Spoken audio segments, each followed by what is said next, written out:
আসসালামু আলাইকুম। আশা করি সবাই ভালো আছেন, কিন্তু আমাদের আজকে সকালটা খুব একটা ভালো যাচ্ছে না। আমাদের মুরগিগুলো একটু অসুস্থ দেখা যাচ্ছে। তো মুরগির খামার থাকলে মাঝে মাঝে অসুস্থ হবে, এটাই স্বাভাবিক। অসুস্থ হলে কিভাবে মুরগিকে সুস্থ করা যাবে সেটা হচ্ছে বড় কথা। তো আজকে আপনাদের সামনে আমি ভিডিওটা করলাম। আমার মনে হচ্ছে অনেকেরই শীতের সময় এই ধরনের মুরগি অসুস্থ হয়। এই যে একটা মুরগি দেখতে পাচ্ছেন, একবারে কুচুমুচু হয়ে আছে। তো এইগুলো হচ্ছে ঠান্ডা খুব বেশি মাত্রায় লেগে যাচ্ছিল কিছু কিছু মুরগির। আমাদের এখানে প্যারেন্টস মুরগিরও কিছু মুরগি ঠান্ডা লেগেছিল, আমরা এগুলো আলাদা করে একপাশে এনে রেখেছি।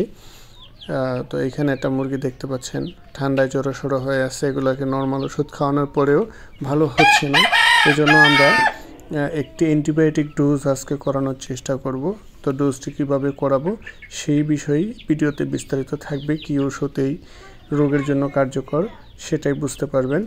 এইটা হচ্ছে ঠান্ডার সাথে একটু করাইজার ভাব আছে মুরগিগুলো, অর্থাৎ শ্বাসকষ্টের মতো আছে। তো ঠান্ডাটা যদি 3 দিন 4 দিনে ভালো না হয়, মুরগিগুলো এরকম হয়। এইগুলোকে আমরা আলাদা করে রেখেছি। তো যেগুলো আসলে বেশি মাত্রায় ঠান্ডা লেগে গেছে সেগুলোকে আমরা আলাদা আলাদা করে রেখেছি। তো এইখানে একটা মোরগ আছে, যে মোরগটা খুব বেশি পরিমাণে আক্রান্ত হয়ে গেছে। তো এই মোরগটাকেও আমরা ইনশাল্লাহ সুস্থ করার চেষ্টা করব। মোরগটা দেখতে পাচ্ছেন একবারই মাথা ঝিমাচ্ছে, বডি দুর্বল হয়ে গিয়েছে। তো সবগুলো মুরগিকে একসাথে আমরা ডোজটা করাবো, এবং এই মোরগটাকে স্পেশালি কেয়ার করার জন্য আমরা আলাদা করে রেখেছি। এইটা হচ্ছে খুব বেশিভাবে আক্রান্ত হয়ে গেছে। মোরগটার ওয়েট প্রায় 5 কেজির উপরে। তারপর আমরা যেহেতু প্যারেন্টসের মোরগ, আমরা এটাকে জবাই করছি না, দেখি সুস্থ করা যায় কিনা, এবং এটা আপডেট আপনাকে দিব। তো আমরা যে ওষুধগুলো নিয়ে আসলাম সেই ওষুধগুলোর সাথে আপনাদেরকে একটু পরিচিত করে দিই যে কোন ওষুধ কী কাজ করে, কত টাকা দাম।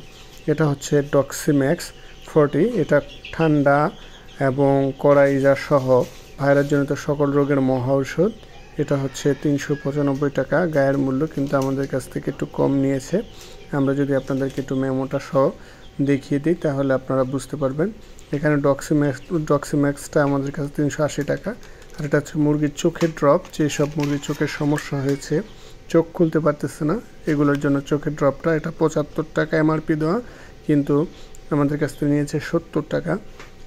তো প্রতিটা ওষুধই একটু কম নিয়েছিল, এবং এটি জায়গা ভেদে এক এক রকমের দাম হয়ে থাকে। তো আমি আশা করি দামটা কাছাকাছি হবে। তো এখানে কিছু কিছু মুরগির আসলে কফ এসেছে, কফ আসলে সেখানে রেসপিরন এই ওষুধটা খুব ভালো কাজ করে, তাই এই ওষুধটাও এখানে নিলাম।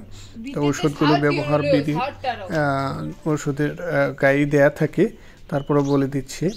এগুলো প্রতি লিটার পানিতে 1 ml, আর পাউডার ফর্মটা হচ্ছে 1 গ্রাম করে মেশাতে হয়। যেহেতু আমরা 3 লিটার পানি এখানে নিয়েছি, তাই আমরা প্রতিটা ওষুধই 3 ml করে মেশাবো। এবং এটা হচ্ছে পাউডার ফর্মে আছে, এটাকে আমরা 3 গ্রাম পরিমাণ পানিতে মিশিয়ে দিব। এখানে আমরা 3 গ্রাম ওষুধ মেপে নিয়েছি, পানিতে মিশিয়ে দিচ্ছি। এবং এটা মেশানো হলে এগুলোকে 3 মিলি করে কাক দিয়ে মেপে নিচ্ছি। যেহেতু অ্যান্টিবায়োটিক ওষুধ খুব সেন্সিটিভ, তাই এগুলো খুব সাবধানে আপনারা খাওয়াবেন মুরগিকে। বেশি মাত্রার ডোজ হয়ে গেলে মুরগি কিন্তু অসুস্থ হয়ে পড়বে।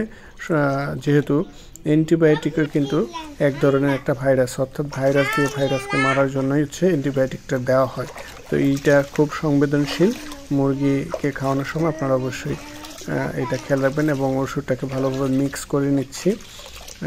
এইগুলো আমরা পানির সাথে খাইয়ে দিব, যেহেতু অনেক মুরগি আছে, সো একটা করে খাওয়ানো সম্ভব না। তাই আমরা পানির পাত্রগুলোকে অনেকক্ষণ আগেই পানি বন্ধ করে রেখেছি, পানির পাত্রের মাধ্যমে মুরগিগুলোকে দিচ্ছি। দেখতে পাচ্ছেন মাশাআল্লাহ মুরগিগুলো সুন্দরভাবে ওষুধগুলোকে খাচ্ছে। তো এই ট্রিটমেন্টের কী রেজাল্ট আসে আমরা 3 দিন পর আপনাদেরকে একটা ফিডব্যাক ভিডিও দিব, এবং বিশেষ করে ডক্সিম্যাক্স 40 এই অ্যান্টিবায়োটিকটার একটা ফিডব্যাক আপনাদেরকে দিব, এটা কীরকম কাজ করে। তো আপনারা অবশ্যই আমাদের সাথেই থাকবেন, আমাদের ইউটিউব চ্যানেল এবং ফেসবুক পেজে আপডেটটা পেয়ে যাবেন। সবাইকে অসংখ্য ধন্যবাদ ভিডিওটি দেখার জন্য। আর সবচাইতে বড় কথা হচ্ছে, শীতের সময় মুরগিকে যথেষ্ট পরিমাণে বাতাস থেকে দূরে রাখবেন, এবং যথেষ্ট পরিমাণে তাপ দেওয়ার চেষ্টা করবেন। ধন্যবাদ সবাইকে। আসসালামু আলাইকুম।